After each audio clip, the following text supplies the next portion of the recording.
అందరికీ praise the lord. ప్రభువైన యేసుక్రీస్తు నామములో మీ అందరికీ శుభములు. అందరూ బాగున్నారా? కొన్నిసార్లు మన జీవితాల్లో ఎన్నో కష్టాలు ఉండొచ్చు. నిన్న ఒక సహోదరి, పేరు వద్దులే కానీ, ఆమె అప్పుల సమస్యలు ఎక్కువ ఉన్నాయి బ్రదర్, నేను చనిపోవాలనుకుంటున్నాను అని ఆమె చెప్పినప్పుడు నిజంగా అక్కడ కామెంట్ చేస్తూ వచ్చింది, నా కొరకు ప్రార్థించండి బ్రదర్ అని. ఈ భూమి మీద మనం చనిపోవడం అనేది సమస్యలు తీరడానికి అదొక్కటే దారి కాదు. నిజంగా దేవుని కొరకు బ్రతికి చూపించాలి. ప్రార్థన చేయండి. మీరు ఎదుర్కొంటున్న సమస్యల్లో నుండి దేవుడు మీకు ధైర్యాన్ని ఇచ్చి దేవుడు మిమ్మల్ని ముందుకు తీసుకెళ్తాడు. సహోదరి, అలా ఎవరు కూడా తప్పుడు నిర్ణయాలు తీసుకోవద్దు. ఈ లోకంలో వచ్చేటువంటి ఇబ్బందులకి భయపడి ధైర్యం చెడి చాలామంది ఈ లోకాన్ని విడిచిపెట్టాలి అనుకుంటారు. అలా ఎప్పుడు చేయొద్దు. ప్రభు తన కృపనిస్తాడు. ప్రభు సన్నిధిలోకి వెళ్ళి మొరపెడితే ప్రభువే మీకు అన్ని విధాలుగా ఆదరిస్తాడు. సమస్య లేని మనిషి ఎవరున్నారు చెప్పండి? ఈ రోజుల్లో అంతకంతకు సమస్యలు పెరిగిపోతూనే ఉన్నాయి కదా. బ్రదర్, నేను బాగున్నాను అని చెప్పగలిగే వాళ్ళు ఎవరున్నారు?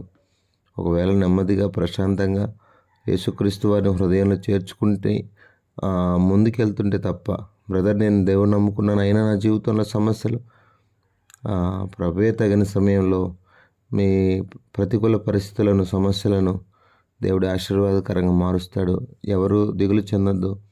చక్కగా దేవుని వాక్యాన్ని వినండి, దేవుని మీద ఆధారపడండి. దేవుడు తప్ప మనకు ఆధారం ఏమీ లేదు. రండి, అపోస్తల కార్యములు 27వ అధ్యాయం 36వ వచనం. ధైర్యం తెచ్చుకొని ఆహారం పుచ్చుకునేది. వస్తున్న ఒడిదుడుకులు, కొన్నిసార్లు చిక్కుల్లో ఇరుక్కొని పోతాం. ఆ చిక్కుల్లో ఇరుక్కొని పోయినప్పుడు ఇక మరణమే, ఇక వేరే మార్గం లేదు అని అనుకున్నప్పుడు ఇక భోజనం చేయలేము. ఏమండి, అంత ధైర్యం ఉండదన్నమాట. ఆ ఓడలో 276 మంది ఉన్నారు.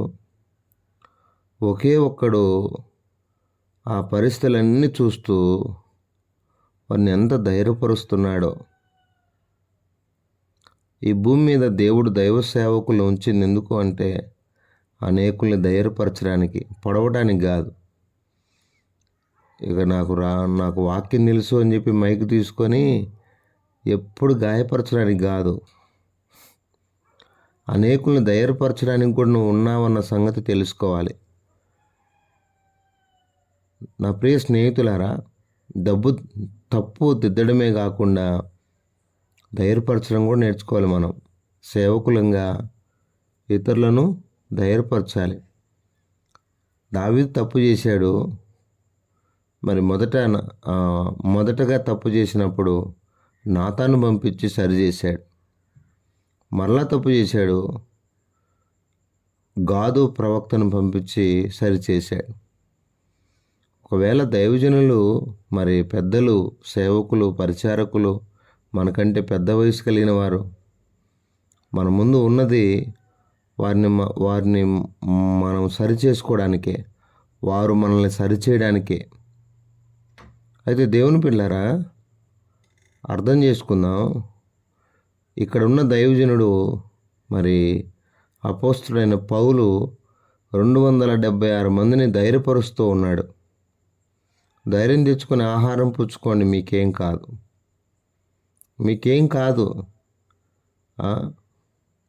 24 గంటలు విమర్శే కాదు, ఇతరులను ఓదార్చి ఆదరించి వారు పడి ఉన్న స్థితిలో నుండి లేపగలిగేటువంటి విధానంలో ప్రతి ఒక్కరూ ముందుకెళ్ళాలి.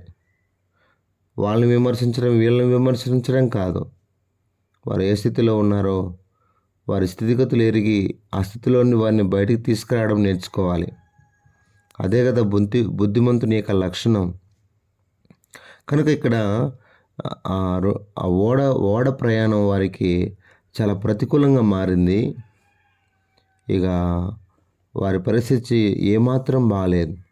27 అధ్యాయం 25 వచనం, కాబట్టి అయ్యలారా ధైర్యం తెచ్చుకొనుడి చెప్తున్నాడు.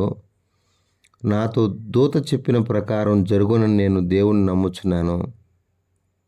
ఏ వ్యక్తి అయితే నిజంగా దేవుని నమ్మే వ్యక్తి ఎక్కడైతే ఉంటాడో అక్కడ చాలామందిని ధైర్యపరచగలడు, వారి కొరకు ప్రార్థన చేయగలడు. ఇప్పుడు పరిస్థితులు ఏమాత్రం బాలేవు. నా ప్రియమైన వాళ్ళరా, 22వ వచనం చదువుతున్నాను. ఇప్పుడెన్నో ధైర్యం తెచ్చుకొని మిమ్మల్ని వేడుకొనుచున్నాను. ఎందుకంటే దేవుని సన్నిధిలో ఆయన ప్రార్థన చేస్తున్నాడు వారి కొరకు. అయా ఈ ప్రయాణం వలన ఏంటి పరిస్థితి ఏంటి, మరి నష్టం జరుగుతూ ఉంది, వద్దు అన్న వచ్చారు, ఇప్పుడు కొట్టుకొని పోతూ ఉంది, మిక్కిలి పెద్ద గాలి కొట్టినందున కొట్టుకొని పోతూ ఉంది, ఎక్కడికి వెళ్తుందో తెలియదు. ఈరోజు కూడా చాలామంది ఈ జీవిత యాత్రలో కొట్టుకొని పోతూ ఉన్నారండి. ఎవరు ఎక్కడ పడతారో తెలియట్లేదు. యవనస్తులు ఎలా లోకాశల్లో కొట్టుకొని పోతున్నారు. యవనస్తులు లోకాశల్లో కొట్టుకొని పోయారంటే సర్లే పోనీలే అనుకోవచ్చు. ఇప్పుడు యవనస్తులని లేదు, పెద్దలని లేదండి. పెద్దలు కూడా ఆశలు ఎక్కువైపోయినాయి. వయసుతో తారతమ్యం లేకుండా ఈరోజు అడి ఆశల్లో కొట్టుకొని పోతున్న ఎందరినో చూస్తున్నా. వారు దరి చేరతారా చేరడా అర్థం కాని పరిస్థితి. ఆ రోజు 276 మంది దరి చేరారు. ఆ 276 మందిని దైవజనుడు ఎంతో చక్కగా బలపరిచారు, ధైర్యపరిచాడు. వారు ఆయన మాట విన్నారు. వారు అన్యులే కావచ్చుగా. ఈరోజు దేవుని నమ్ముకున్న వాళ్ళు కూడా ఏంటంటలా వాక్యం చెప్తుంటే చాలే ఆపేయి బాగా ఇప్పుడు వాక్యము ఎక్కువ చెప్పినా కానీ వినట్లేదన్నమాట. కానీ దేవుని వాక్యము గంటల తరబడి పాతకాలంలో వింటూ ఉంటే ఇప్పుడంతా 5 నిమిషాలు 10 నిమిషాలు బెదర్ చాలు. ఎక్కువ వాక్యం చదివేది లేదు, వినేది లేదు. నువ్వు ఎలా ధైర్యపరచబడతావు, మరి ఎలా ఆదరింపబడతావు?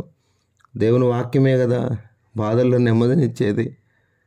కాబట్టి దేవుని బిడ్డలారా ఈరోజు చాలామంది కొట్టుకుని పోతున్నారు, రకరకాల వాటికి కొట్టుకుని వెళ్ళిపోతూ ఉన్నారు. మరి ఎవరు ఎక్కడికి పోతారో, ఎంతకో పరలోకపు దరికి చేరతారో లేదో తెలియదు. ఎవరి విశ్వాసము ఎవరి భక్తి ఎంత ఉందో తెలియదు. పౌలే కనుక లేకపోతే వాళ్ళు చచ్చిపోయేవాళ్ళు, ధైర్యం చెడిపోయేవాళ్ళు. అర్థమవుతుందా? అందుకే బైబిల్ చెప్పే మాట ఏంటంటే ఆయన కొరకు పనిచేసే బిడలారా. అందుకే యెహోషువతో మోషే అన్నాడు, నువ్వు నిబ్బరం కలిగి ధైర్యం తెచ్చుకొని బహుధైర్యం తెచ్చుకోమని ఉంటుంది 1:6. అర్థమైందా? అవును, ఈ భూమి మీద ధైర్యం తెచ్చుకోవాలి. దేవుని పని చేస్తున్న వారు, ముఖ్యంగా అనేక ఆత్మలను సంరక్షిస్తున్నవారు ధైర్యం తెచ్చుకోవాలి. ఎందుకంటే వారి మీదకి ఎన్నో సమస్యలు, వారి మీదకి ఎన్నో అలజడులు, వారి మీదకి ఎన్నో తుఫానులు, దేవుని సంఘాన్ని నడిపిస్తున్న వారి మీదకి ఎన్నో చీటిపోటు మాటలు, వీటన్నిటికీ తట్టుకోవాలి. కాబట్టి యెహోషువ ముందున్న యుద్ధం చేయాలంటే ధైర్యం కావాలి, భయపడిపోకూడదు. ఓ సైనిక, నువ్వు ఒక సైనికుడు, మర్చిపోవద్దు. చెల్లి, తమ్ముడు, చాలా విషయాలకు మనం భయపడిపోతుంటాం. నిజమే కదా. మన చుట్టూ ఉన్న పరిస్థితులను చూసి, కాబట్టి మనం వెళ్తున్నటువంటి పరిస్థితులను చూసి అయ్యో ఇక నేను చచ్చిపోతే బాగుండు. కాదమ్మా, కాదు తమ్ముడు, అలా అవి పరిష్కారం కావు. ప్రభువు నాడు ధైర్యం తెచ్చుకో, వాటితో యుద్ధం చేయి. సమూయేలు 1 గ్రంథం 30వ అధ్యాయం 6వ వచనం. తన కుటుంబం అంతా కోల్పోయి ఇక ఏం లేక దిక్కులేని వాడిగా ఏడుస్తూ శక్తి లేనంతగా ఏడ్చిన దావీదు తన దేవుని బట్టి ధైర్యం తెచ్చుకోలేదా? అన్నీ అనుకూలంగా ఉన్నప్పుడే ధైర్యం అనుకుంటే ఎట్లాగో, నేను చాలా ధైర్యవంతుని చెప్పుకుంటే ఎట్లాగో, ధైర్యం తెచ్చుకున్నాడు తన దేవుని బట్టి. ఇంకేం లేదు, అందరూ వచ్చి చంపేయడానికి వచ్చారు, వేరే మార్గం లేదు. దేవుని బట్టి ధైర్యం తెచ్చుకున్నాడు. అందుకే హెబ్రీ 10:35 ఏముంటుందంటే ధైర్యాన్ని విడిచిపెట్టద్దని ఉంటుంది. కాబట్టి మన ధైర్యం దేవుడే. అర్థమవుతుందా నా ప్రియ స్నేహితులారా? ఆ దినాల్లో వాక్యాన్ని ధైర్యంగా బోధించేటువంటి బోధకులు ఎన్ని పరిస్థితులు వచ్చినా ఫిలిప్పీ 1:4 పౌలు అంటాడు, వాక్యాన్ని ధైర్యంగా బోధించితమే అంటాడు. కనుక ఏదేమైనప్పటికీ నీ భూమి మీద మనల్ని కొట్టుకొని పోయే పరిస్థితులు వస్తాయి. అబ్బో ఏమవుద్దో, నా కుటుంబం ఏమైపోద్దో, సంఘం ఏమైపోద్దో, పరిస్థితులు ఏమైపోతాయో, నా పిల్లలు ఏమైపోతారో అన్న భయం పట్టుకొని ధైర్యం చెడుద్ది. అయినా బాధపడద్దు. వ్యాధులు నిన్ను కృంగజేయచ్చు. ఈ భూమి మీద ఎన్నో పరిస్థితులు నిన్ను కృంగజేయచ్చు.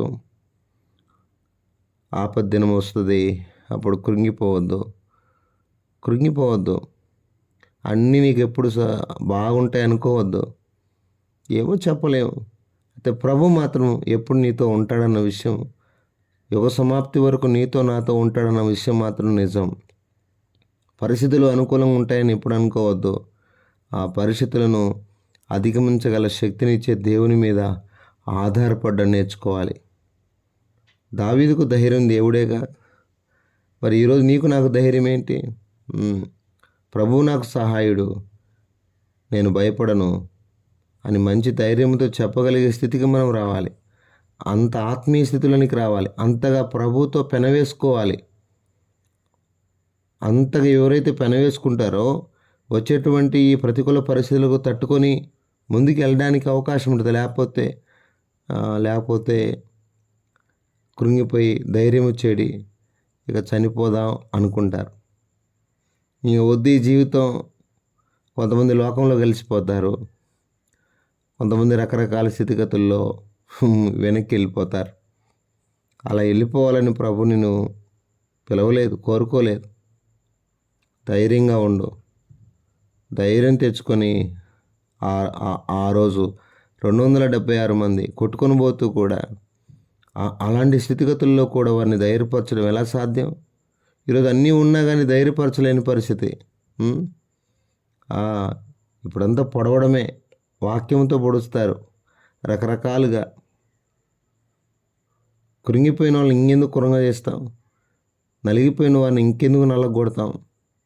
ధైర్యపరచు. వాక్యాన్ని మంచిగా మాట్లాడు. ఇతరులను అలసిపోయిన వారు ఊరడించు మాటలు. ఈ ఊరడించే మాటలను అనేకులకి చెప్పు. అలసిపోయిన వారు, కృంగిపోయిన వారు తిరిగి లేస్తారు. అది ప్రభు నీకు ఇచ్చిన బాధ్యత. కనుక 276 మందిని కొట్టుకుని పోతున్న వారిని ధైర్యపరిచిన పౌలు ఎక్కడా? అసలు ఏమీ లేకున్నా కానీ అనేకుల్ని కృంగజేస్తూ అనేకుల్ని నిత్య నరకం వైపు తీసుకెళ్తున్న మనం ఎక్కడ? రండి, జాగ్రత్త పడదాం, ధైర్యం తెచ్చుకుందాం, అనేకుల్ని ధైర్యపరుద్దాం. పరిశుద్ధుడైన తండ్రి, కృపగలిగిన దేవా, మీకు ఎంతో వందనములు. సమయంలో మీరు ఇచ్చిన ఈ మాటల కొరకు స్తోత్రాలు నాయన. నా ప్రభు, మా ప్రియులందరి కొరకై నాయన ప్రార్థన చేస్తున్నాం. మా ప్రియుల కుటుంబాలు ముఖ్యంగా ధైర్యపరచండి. ఏ విషయాలు అయితే కృంగిపోతున్నారో నాయన ధైర్యపడుతున్నారు, వారిని ధైర్యపరచమని ప్రార్థన చేస్తున్నాను. దయగల తండ్రి, కృపగల దేవ, మా ప్రియులందరూ కూడా నాయన నువ్వే మా ధైర్యం నాయన. పౌలు ధైర్యమైన, మరి దావీదు ధైర్యమైన, భక్తుల ధైర్యం అంతా నువ్వే. కనుక ఈ భూమి మీద మేము నీ ద్వారా ధైర్యపరచబడుతూ అనుదినం కూడా ముందుకెళ్ళడానికి వస్తున్న ఈ సమస్యలు, చాలామంది అప్పుల సమస్యల్లో ఇరుక్కుపోయారు. రకరకాల సమస్యలు ఇరుక్కుపోయి ఇక చావు తప్ప ఏమి లేదు అన్న పరిస్థితులు చాలామందిలో ఉన్నాయి. నా ప్రభువా, చాలామంది లోకాశల్లో కొట్టుకుని పోతున్నారు. రకరకాల వాటిల్లో ఎక్కడ పడతారో తెలియదు ప్రభువా. వారి విషయమై ప్రార్థన చేస్తున్నాను. యవనస్తులు నేడు ఎంత భయంకరంగా తయారైపోతున్నారు. మందిరానికి వచ్చేవారు సైతం కూడా తండ్రి, వారి విషయంలో కృప దయచేయండి, వారికి మార్పు దయచేయండి నాయన. కనికరించండి. వారు నీ పాదాలు పట్టుకునే వారికి సిద్ధపరచండి. మా ప్రియులందరి కుటుంబాలు దీవించమని, మీరే మహిమ పొందమని ప్రార్థన చేస్తూ నాయన, పిరమల తక్క జాబు పర్మనెంట్ విషయంలో కూడా నాయన సహాయం చేయని, ఆటంకాలు లేకుండా చేయండి. నా తండ్రి, మీ దాసురాలు దేవమ్మ తనున్న సమస్యలు మీరు విడిపించండి. ఆయన కనికరించండి. నా ప్రభువా కనికరించండి తండ్రి. సంతోష్ కుమార్ యొక్క జాబ్ విషయంలో కూడా మీరు అనుగ్రహించండి. ఈ విధంగా కొంతమంది కొత్త వాళ్ళు కూడా కొన్ని ప్రార్థన అవసరాలు అడిగారు. వారందరి కొరకు నేను ప్రార్థన చేస్తున్నాం. వారందరి క్షేమం కొరకు ప్రార్థన ఎక్కడున్నా, ఏ దేశంలో ఉన్నా వారి కొరకు ప్రార్థన చేస్తూ వారిని అందరిని ఆదరించమని యేసు పరిశుద్ధ నామములో ప్రార్థన చేసి అడిగి వేడుకొనుచున్నాము తండ్రి. ఆమేన్.